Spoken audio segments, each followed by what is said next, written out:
Hola maestros y compañeros, nosotros somos el equipo 8 y vamos a presentar el tema de RIA y IRMA.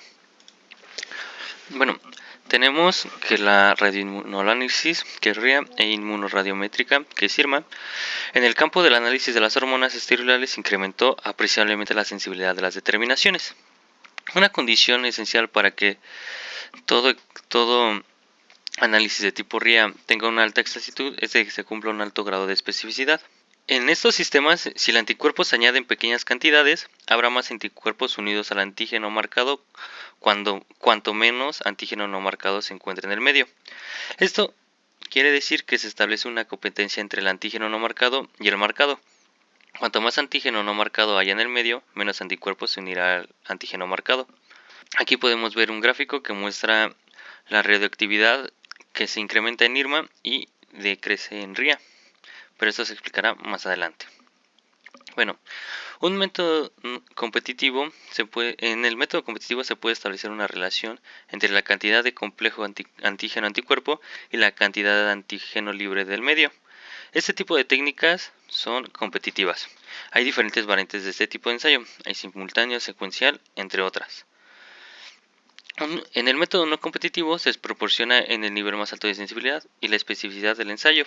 A este formato se le conoce como ensayo de sándwich, ya que el alanito está unido como en un sándwich entre dos reactivos de anticuerpo muy específicos. Aquí podemos ver que en RIA es necesario disponer de una muestra pura de antígeno para marcarlo con el isótopo adecuado, además de tal forma que no se altere la inmunoreactividad del antígeno una vez marcado. El ensayo de tipo RIA es un ensayo de tipo competitivo que puede realizarse en dos versiones diferentes, simultáneo y secuencial. En el simultáneo se mezclan a la vez el anticuerpo y las fracciones de antígeno no marcado y marcado, y en el ensayo competitivo secuencial el antígeno no marcado se mezcla primero con exceso de antígeno en exceso de anticuerpo. Después se añade el antígeno marcado y habiendo eliminado antes el exceso de anticuerpos.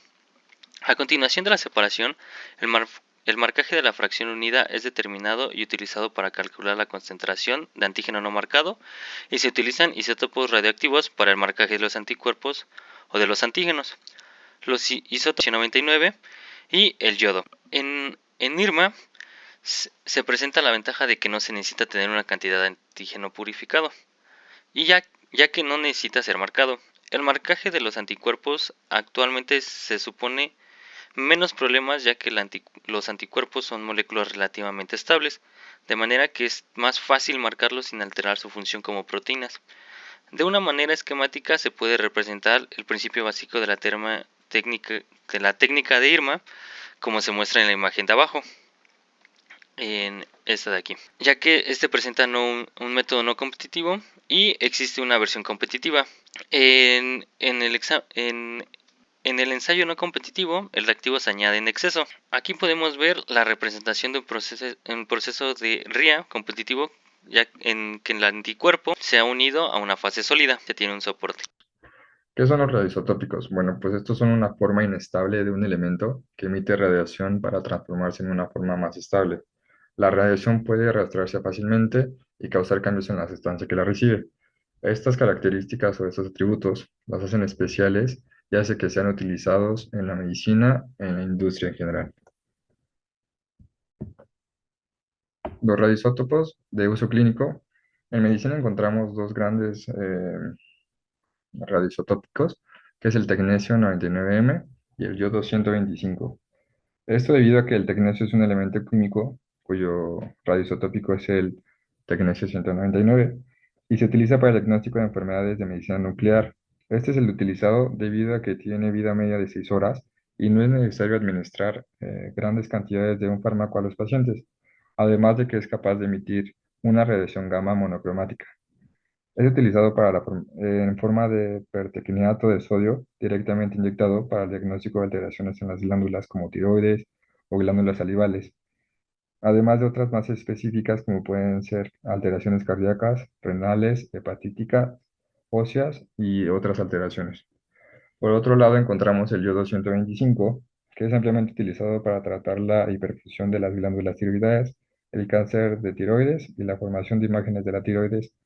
El yodo 125 es el más utilizado en el laboratorio clínico para la detección de hormonas peptídicas ya sea el LH, el FSH, el TSH, entre otras, además de tiroideas, que son la T4 y la T3.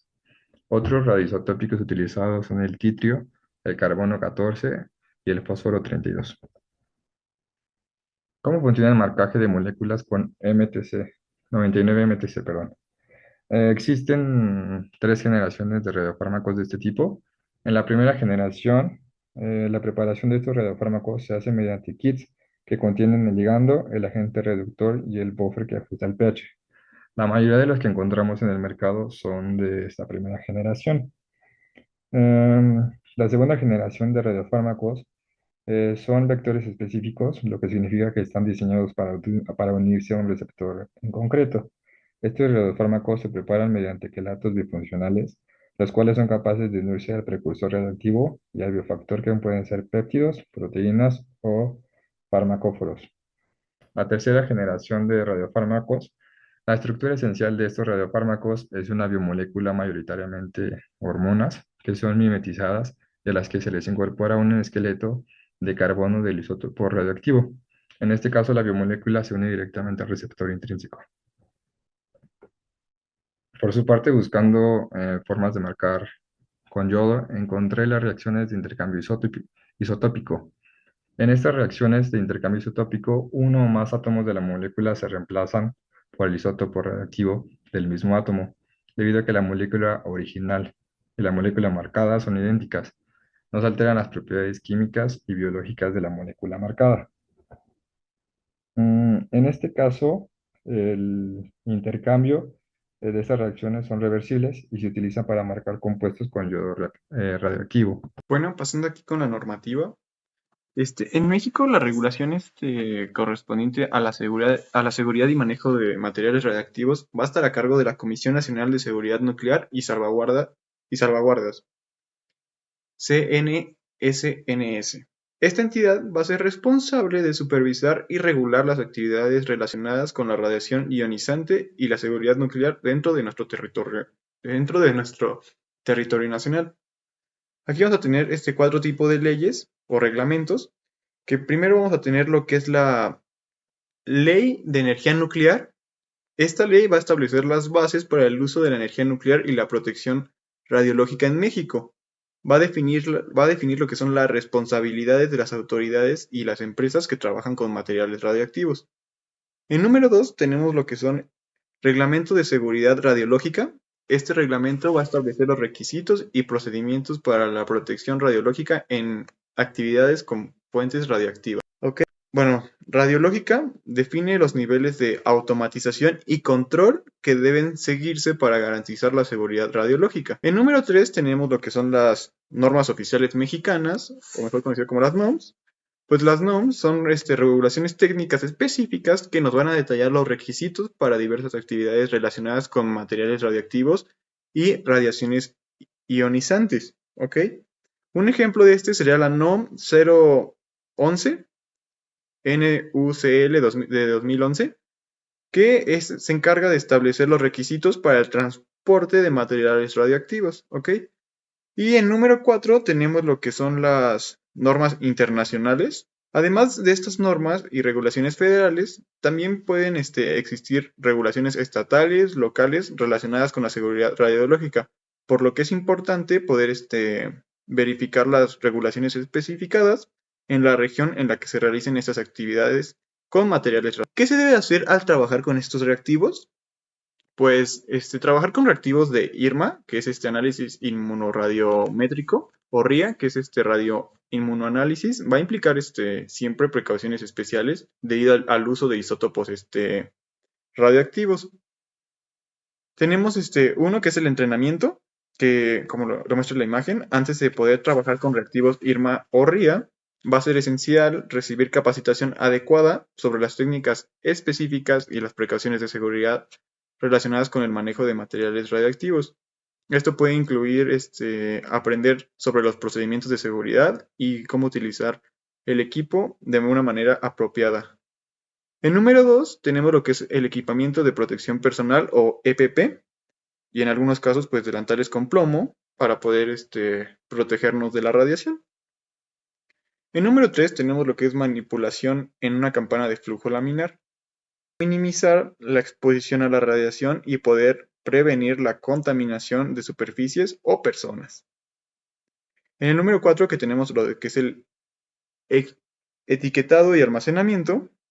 Aquí todos los reactivos radiactivos deben de estar claramente etiquetados con información relevante. Y el número 5, que es la monitorización de la radiación, aquí se debe utilizar lo que son dosímetros personales para medir la radiación a la que uno se encuentra expuesto. Esto pues puede ser fundamental o es fundamental para garantizar que nos mantengamos dentro de los límites de una exposición segura. Después tenemos lo que son el desecho adecuado, que los desechos adecuados radiactivos deben eliminarse de acuerdo con las regulaciones y normativas locales y nacionales, como lo mencioné anteriormente. La coordinación con instalaciones de manejo de desechos radiactivos. El número 7 tenemos lo que es limpieza y descontaminación. El número 8 tenemos lo que es el registro y documentación, que aquí se debe de mantener registros detallados de todas las actividades relacionadas con reactivos radioactivos, incluyendo lo que son fechas, cantidades utilizadas y resultados de las mediciones. Y ya por último, tenemos lo que es el plan de emergencia, que debe de haber siempre un plan de emergencia en caso de algún derrame o exposición involuntaria, y todos los trabajadores deben de estar familiarizados con este plan. Pero bueno, pasando con otros conceptos, que es el antígeno frío o antígeno caliente. El antígeno frío se utiliza en anticuerpos no marcados, o sea, sin isótopo radioactivo, que se une específicamente al antígeno de interés en la muestra. Luego se le agrega una cantidad conocida del antígeno radiomarcado, aquí ya contiene el isótopo radioactivo, que compite con el antígeno en la muestra por la unión del anticuerpo. ¿Ok? A medida de que aumenta la concentración del antígeno en la muestra, pues va a reducir la cantidad de antígeno radiomarcado que se une al anticuerpo. Esto permitiendo cuantificar la concentración del antígeno en la muestra en función a la cantidad de radioactividad. Pasando con lo que es el antígeno caliente o hot antigen, se utiliza un anticuerpo radiomarcado con isótopo radioactivo que se une específicamente al antígeno de interés en la muestra. Aquí la elección entre el uso del antígeno frío o el antígeno caliente va a depender de la sensibilidad y especificidad requeridas para la medición de la sustancia en cuestión, así como las condiciones de ensayo y las preferencias del laboratorio. En la investigación y en el diagnóstico clínico para poder medir la concentración de sustancias como hormonas, proteínas y otros marcadores biológicos. Etapa de separación.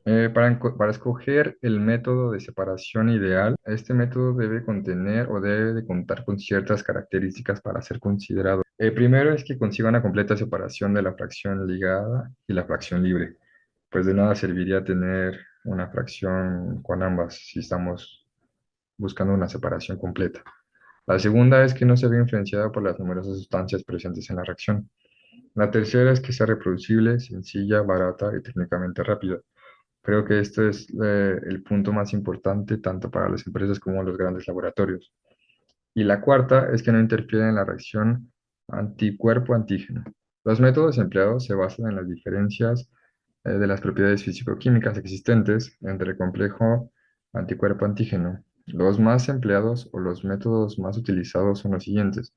El primero es el método de adopción del antígeno libre. Este método consiste en la adopción del antígeno libre en la superficie porosa de diversas sustancias que queda atrapada ahí, como el carbón activado, carbón dextrosano, silicato o resinas de intercambio iónico. La separación de estas fases se produce mediante la centrifugación y la decantación posterior del sobrenadante, que va a ser la fase libre. El siguiente método es el método de precipitación inespecífica o del complejo anticuerpo-antígeno, o también conocido como método de doble anticuerpo. Consiste en adicionar un segundo anticuerpo, que va a ser AC2, dirigido contra el antisero 1, que es AC1, de manera que se forma un complejo triple, AC2 o anticuerpo 2, anticuerpo 1, con relación con el antígeno. Esto queda insoluble y posteriormente va a precipitar. Y posteriormente encontramos el método de separación en fase sólida. En estos métodos, el anticuerpo está ligado químicamente o absorbido por una matriz sólida insoluble. El más empleado es un tubo revestidos de anticuerpo. La separación física de las fracciones libre y la ligada se hace mediante el lavado de los tubos.